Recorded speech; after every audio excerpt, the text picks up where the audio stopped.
joined by the one and only Ryan Kuhn. Ryan, welcome back to the show. How are you tonight? Good. How are you guys?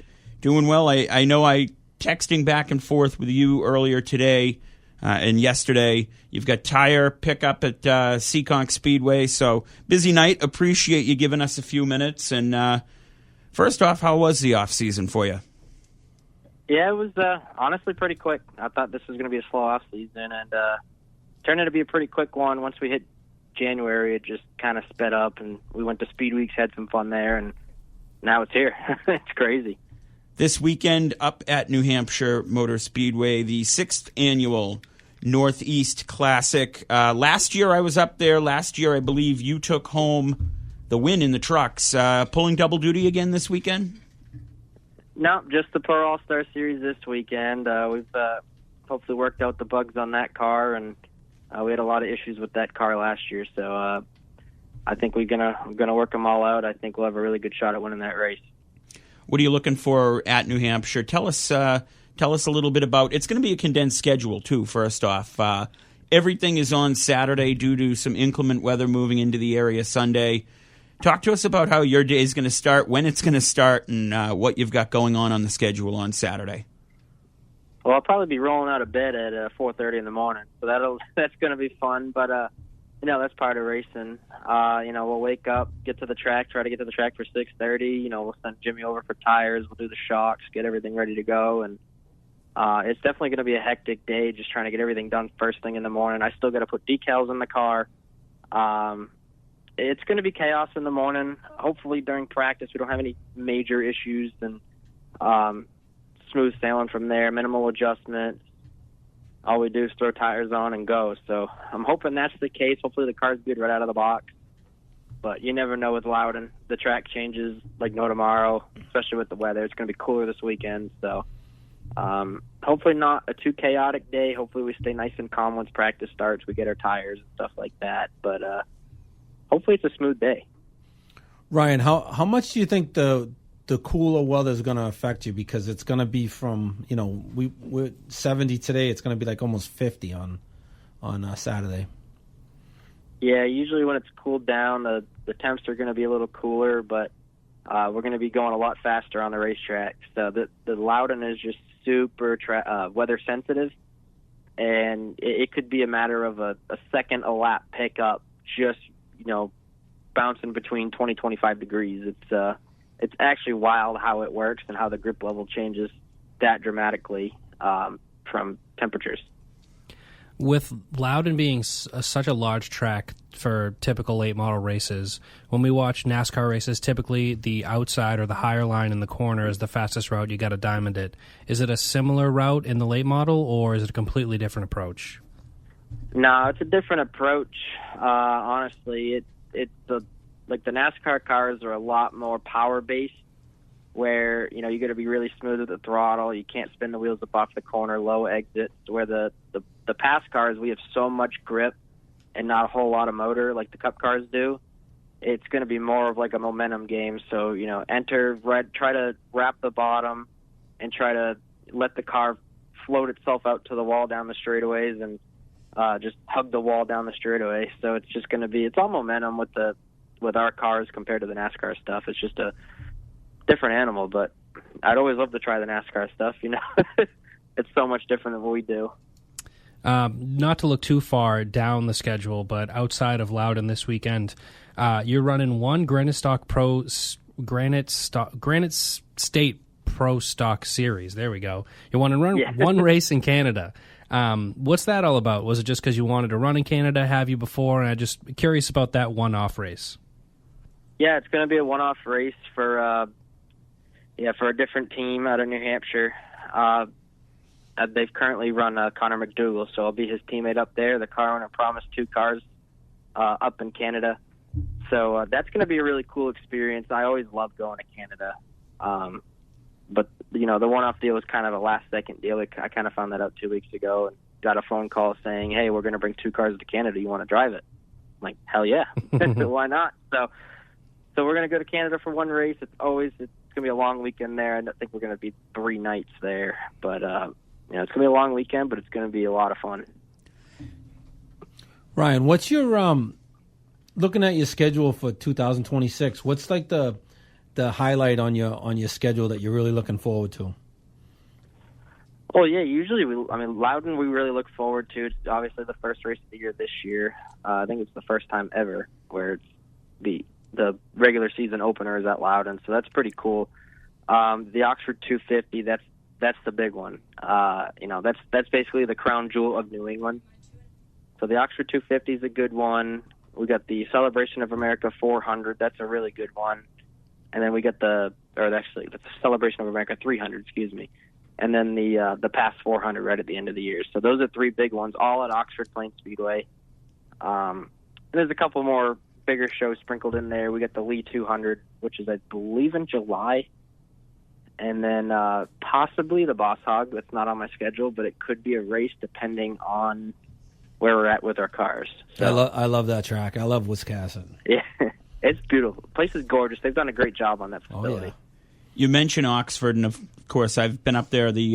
I think I was up there 2 years ago for the 300, and then 3 years ago for the 250. I think the coolest thing being at Oxford for me, and I don't know if I mentioned it the last time we had you on, but was hearing Dave Moody introduce you, and from East Bridgewater, Massachusetts, in a typical Dave Moody fashion. I thought that was pretty cool to be able to see up there. Yeah, Dave Moody's one of the best, that's for sure. Hey, so you mentioned you think you've got the bugs worked out on this car. What would be a good day for you up at New Hampshire on Saturday? Hopefully a win. That's the goal is obviously to go win, but a nice solid clean top 5 is really the goal for the first race of the year. Just to get everything where we need to be. The first race sometimes you got to work out the bugs, but we usually have pretty good success early in the years. We come really prepared, and I feel like this year more than others we're more prepared than normal. Just how much work we've done on the car. I mean the car is I think 7 years old, and it looks brand new. And everybody in the shop, my dad, Tim, they're all doing a hell of a job keeping everything updated and to the best that it can be. So Ryan, when you get in the late stages of the race up in New Hampshire, how much of an advantage is it to be in second place with just getting towed from the car in front of you? Yeah, it really depends. You get a lot of tow down the straightaway, but you just hope you don't get aero blocked in the corner. That's the thing with Loudon. There's a lot of aero blocking like you see with the NASCAR stuff on like the mile and a halves. People will just take each other's lines away. I mean, we don't do that dramatically at Loudon, but it does affect the car different ways. But if you can get a big enough run and peek to the inside, then race is on. But I would say it's an advantage. I'd rather be leading coming to the white flag. But, you never know how those races turn out. What's the tire situation going to be like up there this weekend? Do you get multiple sets? How many laps you running? What's that whole strategy looking like? So we're running 50 laps, and for the race we get 6 tires. So we're going to have 4 to start the race, and then we get 2 right side tires we can change in the pit.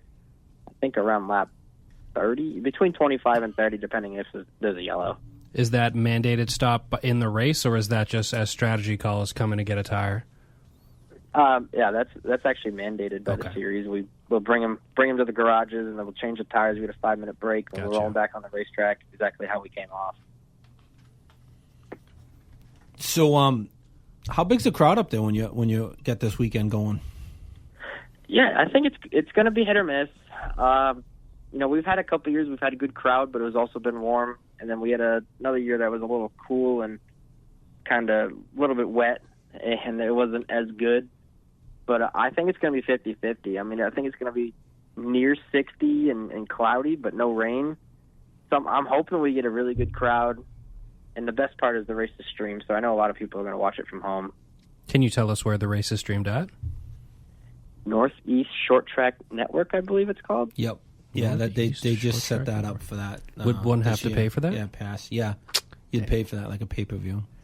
Of course, looking forward to a good season for you coming. Bouncing a little here, a little there, but I know we kind of talked about your plans. Anything else on the schedule that you're looking forward to this season? Yeah, I'm excited to return to my roots. We're going to go run 7 planned races at Seekonk. Could be more, could be less. We never know. But we're gonna return to Seekonk with the Rheinbold Motorsports number 63. So that's gonna be really cool.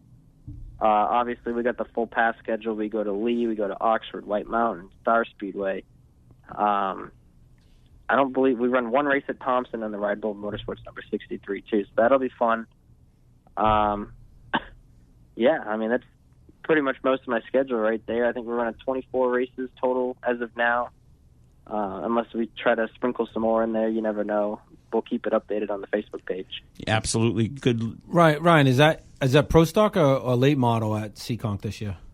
It's going to be late model at Nice. Seekonk this year. Nice. Of course, social media plug for you, Ryan Kuhn on Facebook there as well. Good little page. Anybody you want to thank? Friends, family, sponsors, the people who help you get to the track each week? Yeah, absolutely. Everett's Auto Parts, Modern Auto Body, Fisher Plaza, Lee, New Hampshire. Those are the three big ones. They would not be here without them. So, Rheinbold Motorsports, RA Rheinbold Insurance, RKM Setup Shop, 01 Designs, Coastal Heritage Bank. I'm drawing a blank now. Who else do I think? My whole crew, my dad, Tim, Bob, my girlfriend, Casey, my family, my mother, my sister. I have everybody that's ever helped out. Peter Bernier, everybody who's ever helped me get to where I'm at today. I'm super grateful, super thankful, and hopefully I can get to do this for years to come. If I may ask one more before you head out, about the RKM Setup Shop, do you typically, with the iRacing stuff, do you race against competitors that you see, or is it more of just people who around the country that want to be better at short tracks? I was curious about that. Oh, yeah, you get a mixed bag. You get a lot of guys that have never driven in a race car in their life. They get on the sim, and they're really good. And then you get other guys that, we get the real life guys that come on there, have a good time, and, they'll buy setups and stuff like that. We even had some NASCAR drivers. We've had Brandon Jones buy a couple setups for me, which is pretty cool. And a few more Xfinity guys. We had Parker Retzloff driving for us. So you kind of get a mixed bag of everything. Might see her up there this weekend, Saturday, for the 6th Annual Northeast Classic. Got to get the steps in to get warmed up for next week where I head to Talladega. But best of luck. Hope to see her up there this weekend and have a good time. Good to talk to you, Ryan. Absolutely. I appreciate it.